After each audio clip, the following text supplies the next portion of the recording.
రైతు బంధు పథకంలో సమూల మార్పులు చోటు చేసుకోబోతున్నాయి. దానికి సంబంధించిన బ్రేకింగ్ న్యూస్ చూస్తున్నాం. ఆర్థిక మంత్రి బట్టి విక్రమార్క తన బడ్జెట్ ప్రసంగంలో రైతు బంధు గురించి మాట్లాడారు. గత ప్రభుత్వ హయాంలో రైతు బంధుపై తీవ్ర విమర్శలు చేశారు. ఆయన సాగు చేయడానికి పనికిరాని భూములన్నింటికి కూడా రైతు బంధు ఇచ్చారు. పెట్టుబడిదారులు బడా రియల్ ఎస్టేట్ కంపెనీలు కొని పెట్టుకున్న వేలాది ఎకరాలకు కూడా అక్రమంగా అన్యాయంగా రైతు బంధు సాయం అందింది. ఇచ్చిన జీవోకు విరుద్ధంగా పథకాన్ని వర్తింపచేశారు అని బట్టి విక్రమార్క ఆయన బడ్జెట్ ప్రసంగంలో చెప్పారు. అక్రమాల కారణంగా రైతు బంధుపై పునఃసమీక్ష చేస్తామని చెప్తున్నారు. రైతు బంధుపై రేవంత్ రెడ్డి సర్కార్ పునఃసమీక్ష చేయబోతోంది. గతంలో ఇచ్చిన వారందరికీ కూడా ఇప్పుడు రైతు బంధు వచ్చే అవకాశం లేదు. గతంలో ఎవరికి ఎంత భూమి ఉన్నప్పటికీ కూడా వారందరికీ రైతు బంధు వచ్చింది. కానీ ఇప్పుడు రైతు బంధు జీవో దేనికి అనుగుణంగా రూపొందించారో, రైతు బంధు దేని కోసం ఉద్దేశించబడిందో దానికోసం మాత్రమే నిధులు విడుదల చేయబడతాయి. వారికి మాత్రమే రైతు బంధు వస్తుంది. అర్హులను ఇప్పుడు మళ్ళీ గుర్తిస్తామని చెప్తున్నారు. రైతు బంధుపై పునఃసమీక్ష చేస్తామని బట్టి అంటున్నారు. బట్టి ప్రకటనతో రైతు భరోసాలో మార్పులు తప్పవనే సంకేతాలు వినిపిస్తున్నాయి. కేవలం సాగు చేసుకునే భూములకు మాత్రమే రైతు భరోసా ఇచ్చేలా మార్పులు చేయబోతున్నారు. ఇప్పటికే ఎకరాకు 15,000 రూపాయలు చొప్పున ఇస్తామని ప్రకటించారు. రైతు బంధును రైతులకు, కౌలు రైతులకు కూడా, సొంత భూమిని సాగు చేసుకుంటున్న రైతులకు లేదా కౌలుకు తీసుకుని సాగు చేస్తున్న రైతులకు కూడా ఎకరానికి 15,000 రూపాయల చొప్పున రైతు బంధు ఇస్తామని రేవంత్ సర్కార్ ప్రకటించింది. రేవంత్ రెడ్డి ప్రకటించారు, 6 గ్యారెంటీలో ప్రకటించారు. అందుకు అనుగుణంగా ఇప్పుడు పునఃసమీక్ష చేస్తాము. కేవలం పండించే భూములకు మాత్రమే కౌలు రైతు వర్తింపచేసే ఆలోచనలో సర్కారు ఉన్నట్టుగా తెలుస్తోంది. ఇప్పటి వరకు రైతు భరోసా వచ్చిన వాళ్ళు కేవలం 4 ఎకరాల లోపు ఉన్న వాళ్ళకి మాత్రమే రైతు భరోసా కింద రైతు బంధు పథకం కింద నిధులు జమ అయ్యాయి. ఇంకా మిగిలిన వారికి జమ కావాల్సి ఉంది. అయితే రైతు బంధు పథకాన్ని అమలు చేసే విషయంలో పునఃసమీక్ష చేస్తాము అని బట్టి విక్రమార్క చెప్పారు. ఆయన బడ్జెట్ ప్రసంగంలో చెప్పారు. ఒకసారి రైతు బంధు పథకానికి సంబంధించి, రైతు భరోసాకి సంబంధించి బట్టి విక్రమార్క ఏం చెప్పారో బడ్జెట్ ప్రసంగంలో ఒకసారి చూద్దాం. రైతు బాగుంటేనే ఊరు బాగుంటుంది. వ్యవసాయం లాభసాటిగా ఉంటేనే రాష్ట్రం యొక్క ఆర్థిక పరిస్థితి మెరుగుపడుతుంది. అందుకే రైతు రుణమాఫీ అంశాన్ని మేము మా ఎన్నికల ప్రణాళికలో కూడా స్పష్టంగా పేర్కొన్నాం. ఎన్నికల ముందు ప్రజలకి హామీ ఇచ్చిన విధంగానే రైతు రుణమాఫీ పథకాన్ని అమలు చేయబోతున్నాం. 2 లక్షల రూపాయల రుణమాఫీపై త్వరలోనే మా కార్యాచరణ ఉంటుంది. అందుకు విధి విధానాలని రూపొందిస్తున్నాం.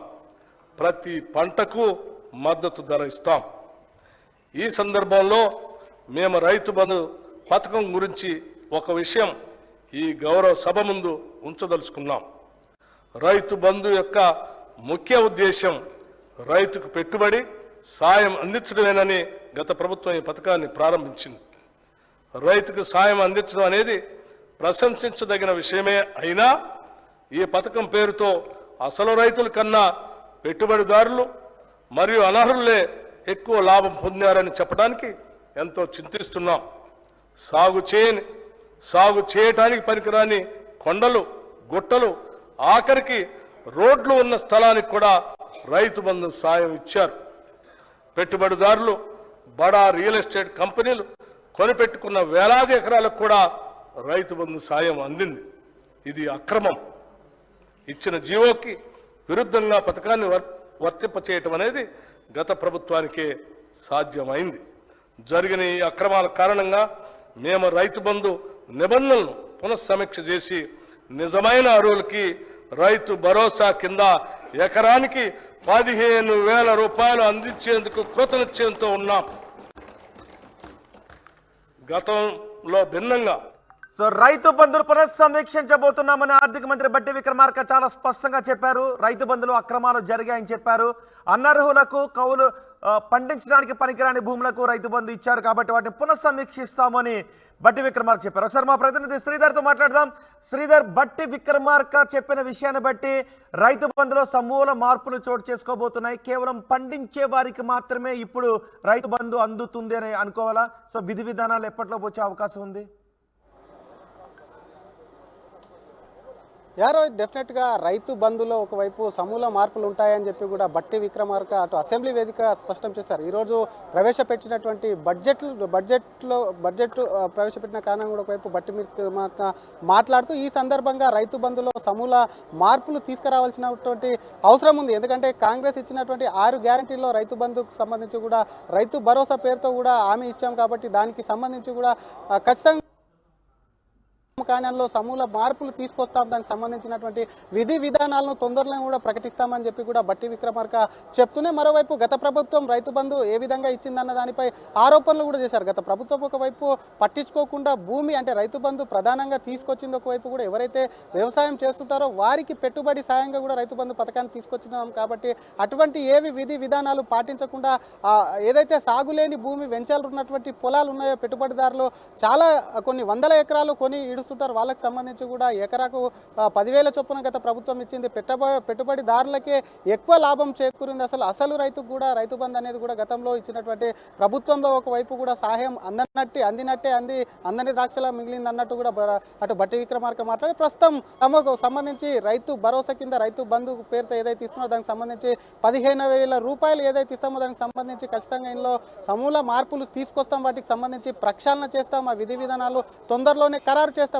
అంటే ఒక్కసారిగా బట్టి విక్రమార్క ఇవే కాకుండా ప్రధానంగా ఒకవైపు కౌలు రైతులకు కూడా ఒకవైపు రైతు బంధు ఇస్తామని చెప్పి కూడా ప్రకటించారు. ఎందుకంటే ఒకవైపు యజమానికి ఇందాక గత ప్రభుత్వంలో రైతు బంధు అనేది ఒకవైపు దానికి సంబంధించి యజమాని ఎవరైతే ఉంటారో వారికి రైతు బంధు వాళ్ళ అకౌంట్లో పడేది, కౌలు చేస్తున్నటువంటి రైతు అసలైనటువంటి రైతు ఆయనకు పెట్టుబడి అవసరం ఉంటుంది ఆ పొలం పైన, కాబట్టి దానికి సంబంధించి అక్కడ కూడా మార్పులు చేయాల్సినటువంటి అవసరం ఉంది. దానికి సంబంధించినటువంటి నియమ నిబంధనలు ఏవైతే ఉన్నాయో వాటిని కూడా రూపొందిస్తున్నామంటూ కూడా బట్టి విక్రమార్క చెప్పారు. ఇక్కడికి సంబంధించి ఒకవైపు యజమానికి కాకుండా ఒకవేళ కౌలు రైతుకి ఇస్తే మరి చాలా ప్రాబ్లం అనేది క్రియేటివిటీతో ఉంటుంది. ముందు నుంచి ఒకవైపు కేసీఆర్ ప్రభుత్వం కూడా ఆలోచనలో పడింది. అసలు కౌలు రైతుకి ఇస్తే నిజంగా దీనివల్ల వచ్చేటువంటి నష్టాలు కానివ్వండి, వారి నుంచి వచ్చే వ్యతిరేకత ఏదైతే ఉందో దానికి సంబంధించి పూర్తిగా పునరాలోచన చేయాల్సిన అవసరం ఉందని చెప్పి కూడా గత ప్రభుత్వం భావించింది. మరి దీనికి అనుగుణంగా కొత్త ప్రభుత్వం కూడా ఒకవైపు కౌలు రైతులకు ఇస్తా ఉంటుంది కాబట్టి దీన్ని ఏ విధంగా అమలు చేస్తారు, ఎటువంటి విధి విధానాలు రూపొందిస్తారన్న దానిపై ఒకవైపు ఆసక్తి నెలకొందని చెప్పాలి. ఇందాక చెప్పుకున్నట్టు వెంచాలు చాలా చోట్ల హైదరాబాద్లోనే కాకుండా ఒకవైపు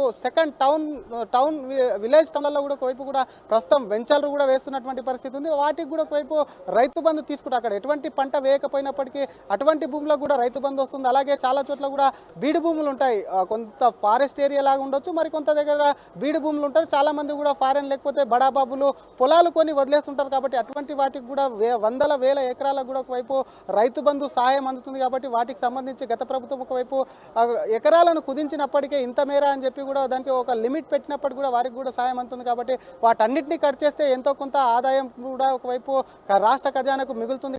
వీటన్నిటి ఎవరైతే నిజంగానే పెట్టుబడి ఎవరికి అవసరమో వారికే ఇస్తాము అంటూ కూడా అందులో కావాల్సినటువంటి మార్పులు తీసుకొస్తామని ఒకవైపు చెప్తూనే మరోవైపు కౌలు రైతులకైతే మరి భరోసా ఇచ్చారు. వీటికి సంబంధించినటువంటి విధి విధానాలు ఏ విధంగా ఉంటాయన్న దానిపై ఒక ఆసక్తి అయితే నెలకొందని చెప్పొచ్చు. రోహిత్ రైట్ శ్రీధర్, మొత్తానికి రైతు బంధు పథకంలో రైతు భరోసాలో సమూల మార్పులు చోటు చేసుకోబోతున్నాయి. కేవలం పండించే రైతులకే, పండించే భూమికి మాత్రమే రైతు బంధు వర్తించేలా నిబంధనలు తీసుకొస్తామని బట్టి విక్రమార్క చెప్పారు.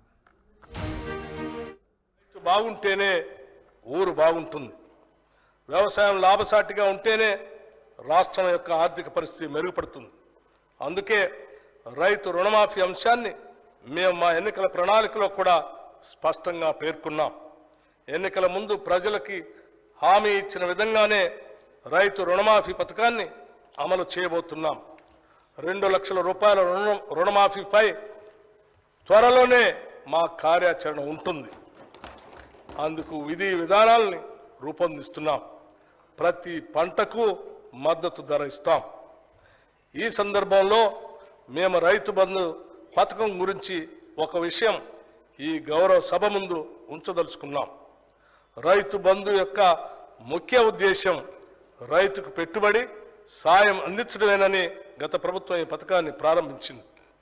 రైతుకు సాయం అందించడం అనేది ప్రశంసించదగిన విషయమే అయినా ఈ పథకం పేరుతో అసలు రైతుల కన్నా పెట్టుబడిదారులు మరియు అనర్హులే ఎక్కువ లాభం పొందారని చెప్పడానికి ఎంతో చింతిస్తున్నాం. సాగు చేయటానికి పనికిరాని కొండలు, గుట్టలు, ఆఖరికి రోడ్లు ఉన్న స్థలానికి కూడా రైతు బంధు సాయం ఇచ్చారు. పెట్టుబడిదారులు, బడా రియల్ ఎస్టేట్ కంపెనీలు కొనిపెట్టుకున్న వేలాది ఎకరాలకు కూడా రైతు బంధు సాయం అందింది. ఇది అక్రమం. ఇచ్చిన జీవోకి విరుద్ధంగా పథకాన్ని వర్తింపచేయటం అనేది గత ప్రభుత్వానికే సాధ్యమైంది. జరిగిన ఈ అక్రమాల కారణంగా మేము రైతు బంధు నిబంధనలను పునఃసమీక్ష చేసి నిజమైన అర్హులకి రైతు భరోసా కింద ఎకరానికి 15,000 రూపాయలు అందించేందుకు